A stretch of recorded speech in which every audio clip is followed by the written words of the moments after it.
आज की कहानी किसी आम मुजरिम की नहीं, बल्कि ये एक ऐसे शैतान की कहानी है कि जिसने इंसानियत की बुनियादों को हिलाकर रख दिया। एडोल्फ हिटलर, मसोलिनी और जोसेफ स्टैलिन जैसे जो इंतहाई दरिंदा सिर्फ बड़े जालिम, संगदिल, मुतशद्दिद किस्म के इंसान थे, वो भी इसके सामने हाथ जोड़ लें और इसे अपना गुरु तस्लीम कर लें। ये कहानी सुनने के बाद आपको लगेगा कि शायद ये हलाकू खान की फौज के किसी ऐसे कमांडर की कहानी है कि जब वो किसी इलाके पर हमला करते तो बगैर किसी तमीज के, मर्द देखते ना खातून, बच्चा देखते ना बूढ़ा, सबको तहे तेग कर देते।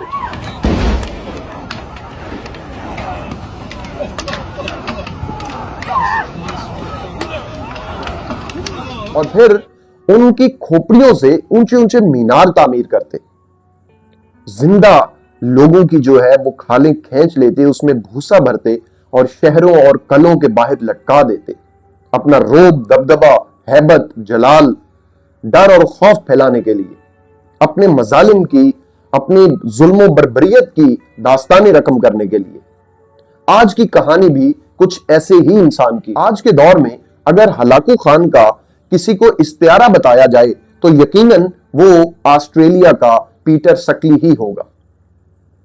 यह कहानी सुनने के बाद आप खुद जज कीजिएगा कि वाकयातन ये इसी कदर जालिम और संगदिल था या महज ये एक एग्जैजरेटेड स्टोरी है। तो चलिए कहानी शुरू करते हैं।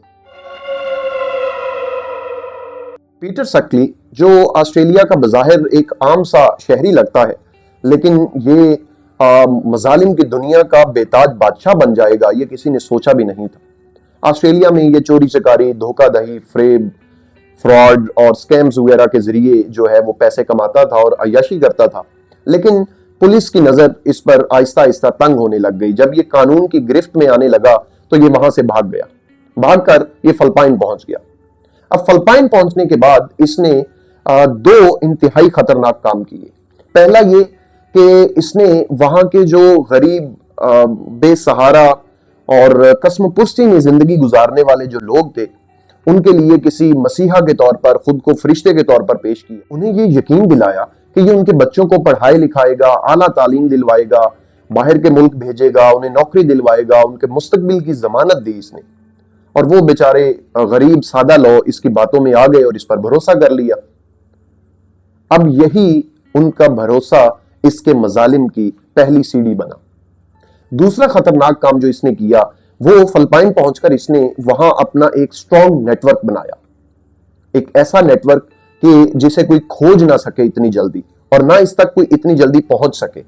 इसने एक घर वहां रेंट पर लिया, लेकिन वो घर कोई फैमिली के रहने वाला घर नहीं था, बल्कि डार्क वेब का एक टॉर्चर सेल था।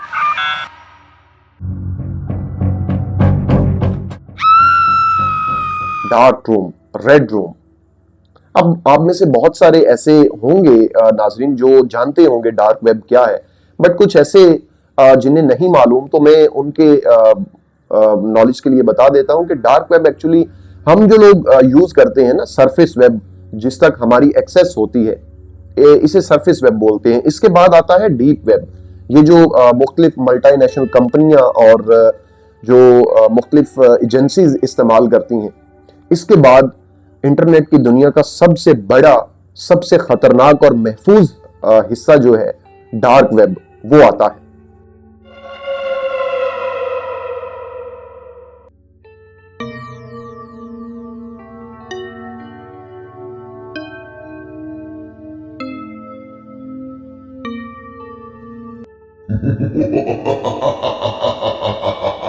जितने भी आम हमारे यहाँ मुजालिम जुराइम होते हैं जो इंसानी मुआशरों में बैन हैं, जिन पर पाबंदी है, डार्क वेब पर वो खुलेआम होते हैं और बहुत ज्यादा होते हैं। अब जब फिलिपाइन के लोगों ने इस पर एतबार करके इसे अपने बच्चों की कस्टडी दी, तो ये उन बच्चों को ले आता और लाकर इसे टॉर्चर सेल में जो है ना, उन्हें जंजीरों के साथ बांध देता। उनके जिस्म पर जगह जगह निशान लगाते और भूखा प्यासा रखते और उन पर बारी बारी जो है मजालिम ढाते, कई कई तरह के टॉर्चर करते और उसकी बाकायदा फिल्में बनाते। और ये फिल्में जो है फिर नॉन लिमिटेड फन के नाम से मुख्तलिफ जो है एपिसोड्स की सूरत में ये वहां पे शेयर करते। और ऑब्वियसली लोग इन्हें देखते और बहुत सारा डॉलर्स की सूरत में इन्हें पैसा आने लग गया। अब आप में से कुछ ऐसे भी होंगे जो ये सोच रहे होंगे कि डार्क वेब पर आखिर ऐसी वीडियोस देखता कौन है। तो जिन लोगों को इस चीज का इल्म नहीं है, मैं उन्हें बताता चलूं कि दुनिया में ऐसे बहुत सारे अमीरजादे आज भी मौजूद हैं जो फिल्मों की तरह, जिस तरह फिल्मों में कोई सीरियल किलर या फिर कोई साइको किलर दिखाया जाता है जो इंसानों को तकलीफ देकर, अजियत देकर, उन्हें मार के खुशी महसूस करता है, ज़हनी सुकून मिलता है उसे। ये कुछ इसी किस्म की ज़हनी बीमार शख्सियात होती हैं, बहुत अमीर होती हैं और डिजिटल करेंसी के जरिए जो है पैसे की जो है वो लेन देन होती है। और इस किस्म की वीडियोस ना सिर्फ रिकॉर्डेड बल्कि लाइव वीडियोस भी दिखाई जाती हैं, जहां फिर ये लोग खुद बताते हैं कि मैं इतने पैसे देता हूं, मुझे ये वाला जुल्म करके दिखाओ, मैं इतने पैसे देता हूं, मुझे इसकी ये चीज काट कर दिखाओ। खुदा की पनाह।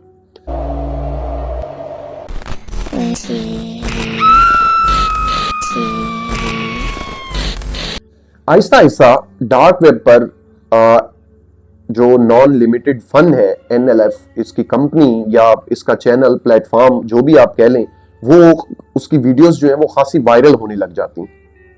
और अब आता है कहानी का सबसे डिस्टर्बिंग और ब्रूटल पार्ट।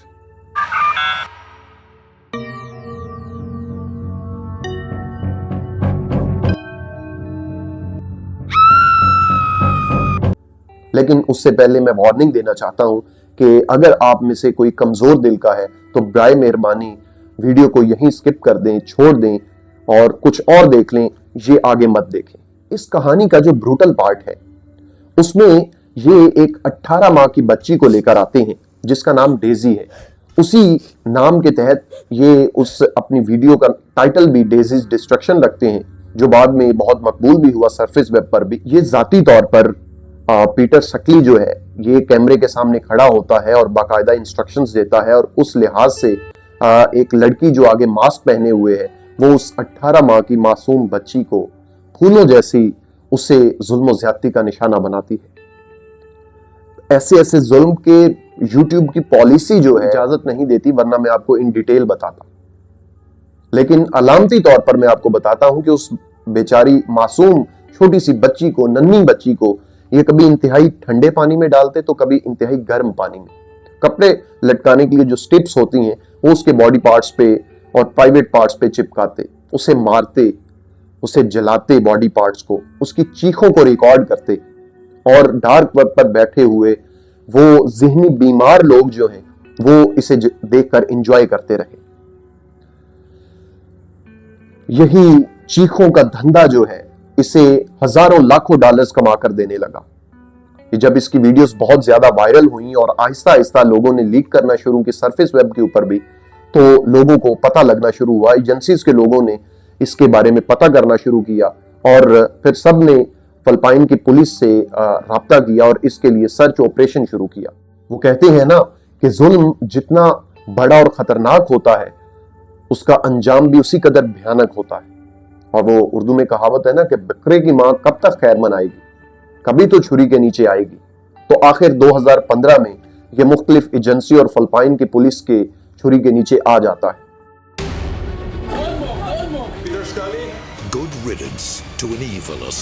छापा मारते हैं इसके अड्डे पर, गिरफ्तार करते हैं इसे और इसके टीम मेंबर्स को, और वहां से, उस मकान से, उस घर से दर्जनों जो है वो हार्ड ड्राइव्स और मेमोरी कार्ड्स जो हैं वो मिलते हैं, जिसके अंदर उन मासूम नन्हे फूलों की चीखें जो हैं वो कैद होती हैं।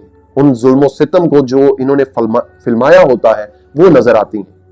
जब आहिस्ता आहिस्ता मीडिया के ऊपर ये खबरें चलती हैं तो इसे द मोस्ट डेंजरस पेडोफाइल का नाम दिया जाता है और मॉन्स्टर का लकब दिया जाता है और तरह तरह के और अलकाबात। Tell you what age he wanted? He said he wants 9 and 12. Peter Scully's extraordinary punishment Did you feel as pathetic as he looked? for his horrible crimes. I think we are finished. I'm not finished yet. इसी तरह Philippine के अंदर एहतजाज शुरू हो जाते हैं। वहां पे भी लोग जो हैं वो सड़कों पर निकल आते हैं और इस चीज का मुतालबा करते हैं कि इसे भी सेम उसी तरह से टॉर्चर करके इसकी भी फिल्म बनाई जाए और फिर वो वायरल की जाए, ताकि इस किस्म के जो और डार्क वेब पे इस किस्म का धंधा काम करने वाले जो लोग हैं वो इसके अंजाम से डरें, ताकि हमारे आने वाला जो मुस्तकबिल है, हमारे बच्चे हैं, उनकी जिंदगियां महफूज हो सके। जब ये मामला अदालत में जाता है तो उन मासूम नन्ही कलियों के, नन्हे फूलों की जो पेरेंट्स हैं, जो माएँ हैं, वो रोती हैं, बिलखती हैं जज के सामने और कहती हैं कि हमारे बच्चे वो तो चले गए इस दुनिया से, वो तो वापस नहीं आ सकते, लेकिन कम से कम ये जालिम दरिंदा जो है, ये संगदिल इंसान, ये भी सुबह का सूरज ना देखने पाए।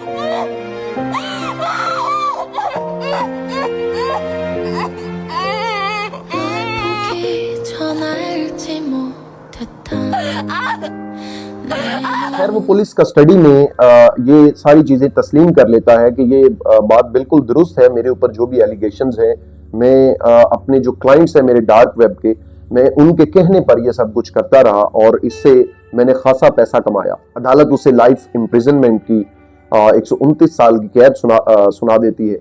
वो आज भी फिलिपाइन की जेल में है कैद और कई तरह के और केसेस का सामना कर रहा है। अब इस कहानी से कई किस्म के पहलू हमारे सामने आते हैं। एक ये कि डार्क वेब की दुनिया किस कदर घिनौनी, गंदी है और यहाँ पे किस किस्म के काम किए जाते हैं। दूसरा हमारे सामने जो पहलू सामने आया वो ये कि इस दुनिया से, डार्क वेब की इस भयानक दुनिया से हमारे छोटे नन्हे मासूम बच्चे भी महफूज नहीं है। कई मुल्कों ने इस वाक़े के बाद जो है वो अपने प्रोटेक्शन, चाइल्ड प्रोटेक्शन के लिए कई सारे रूल्स एंड रेगुलेशंस बनाए, उन्हें सख्त किया ताकि उनके मुस्तकबिल, उनके बच्चे जो हैं, जिन्होंने आने वाले वक्त में उनके मुल्क की बागडोर संभालनी है, उनका मुस्तकबिल जो है वो सेव हो सके, उन्हें सिक्योर जो है वो फ्यूचर मिल सके।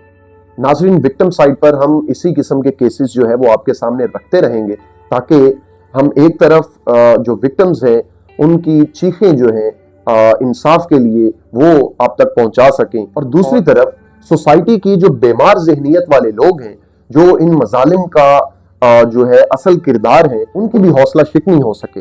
आइए इस मुहिम में हमारा साथ दें, हमारी वीडियोस को लाइक करें, शेयर करें अपने फ्रेंड सर्कल में, और अगर आप भी इसी किस्म के जुल्म की किसी दास्तान से वाकिफ हैं तो प्लीज कमेंट सेक्शन में हमें जरूर बताएं। तब तक के लिए टेक केयर, बाय बाय।